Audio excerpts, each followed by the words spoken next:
Good morning, respected chairpersons and faculties. I am Dr. Prabakaran from Trivandrum Medical College. I would like to thank my professor, Dr. Sunita Vishwanathan, for providing this opportunity. We will move on to my topic. One can hardly believe one's eyes. This is a story of a patient, 58-year-old female. She is a diabetic, hypertensive and dyslipidemic. She had an acute coronary syndrome NSTEMI in December 2019, for which she underwent an angiogram, which revealed a two-vessel disease. She had a tubular eccentric 90% lesion in the mid-RCA and a borderline disease in the proximal LAD. She underwent successful PCA to RCA with 3.5 by 24 mm drug-eluting stent in an outside hospital, and she was put on medical management for LAD. She was apparently asymptomatic for the next 1 year, but for the last 6 months, she is experiencing effort angina and dyspnea on exertion NYHA functional class 2, and she had a very good drug compliance and her LV function was normal.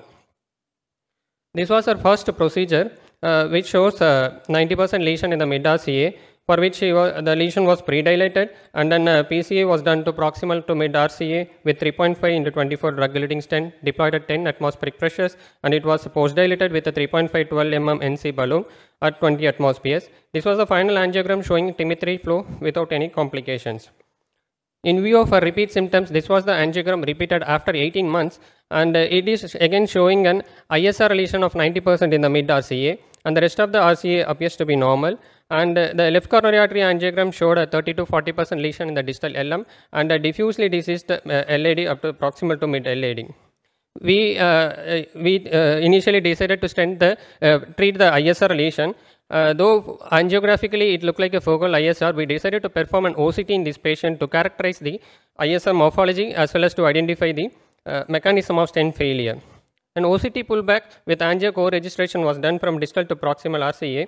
The cross-sectional images, it shows a dissection in the distal RCA, which was about a 10 mm away from the stent margin, along with homogeneous mass in the lumen attached to the luminal surface, which was relatively less low backscattering and a little attenuation. We thought that could be a probable thrombus also. And moving forward, we can see a stent with a diffuse neo-intimal hyperplasia spanning throughout the proximal to mid RCA with a minimal luminal area of 0.93 mm square and a mean diameter of 1.09 mm with a percentage of area stenosis of 84%.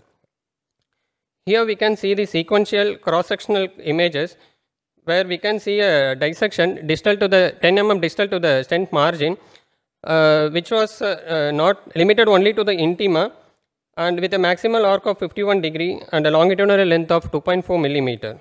Actually, we don't know what is the exact etiology of this dissection. Could be an unnoticed dissection produced during the first procedure, or it could be an spontaneous. When we move proximally, we can see the mean diameter of the vessel was around 4 mm, but the earliest stent was a 3.5 mm stent. Probably the vessel would have been grown, or it could have been an undersized stent. We don't know. And moving proximally, we can see the tightest part here with a lumen area of 0.93 mm square and an eccentric stent with a mean diameter of only 3 of a 3.5 mm stent, a possibility of a stent under expansion there. And proximally, we can see heterogeneous neo-intimal hyperplasia, where we can see an adluminal high backscattering fibrous layer and an abluminal less backscattering signal poor atherosclerotic layer suggestive of a neoatherosclerosis. So in this patient, OCT helped us to identify both a mechanical as well as a biological cause of a stent failure in this patient. So we decided to give a high pressure balloon dilatation followed by a drug-eluting stent. We pre-dilated serially with a 2 by 10 semi-compliant balloon and then 2.5 into 12 non-compliant balloon. The longitudinal assessment from the OCT suggested a length of a 60 mm stent required to cover both the proximal and the distal lesion, and the distal reference area was 3.4 millimeter and the proximal reference diameter was 3.6. So we decided to stent the mid-RCA covering the distal dissection with a 3.5 into 40 mm drug-eluting stent deployed at 10 atmosphere pressures, and another overlapping stent covering the proximal to mid-RCA with a 4 into 23 mm drug-eluting stent. The lesions stents were serially post-dilated with a 3.5 into 15 non-compliant balloon at 20 atmospheres, and proximally the stent was post-dilated with a 4 into 8 NC balloon. So post-stent OCT run showed a very good opposed and a well-expanded stent of 100%.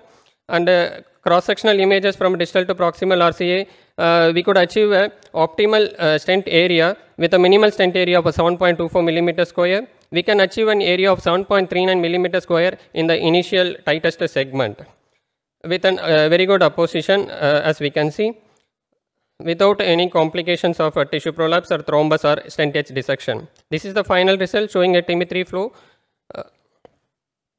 So the learning point from this patient are, what we thought as a focal ISR in an angiogram has turned to be a diffuse ISR with the help of OCT. It identified neointimal hyperplasia with a neoatherosclerosis and a stent underexpansion as the mechanism of stent failure. It allowed identification of a dissection and thrombus which were angiographically unseen, and it helped us to cover this unidentified dissection, allowed a precision measurement of reference segment, and it helped in selection of the balloon and stent size. It also helped us in the assessment of stent expansion and apposition. I would conclude with stressing upon the fact that image-guided optimization of PCI is the best strategy to treat the stent failure. Thank you.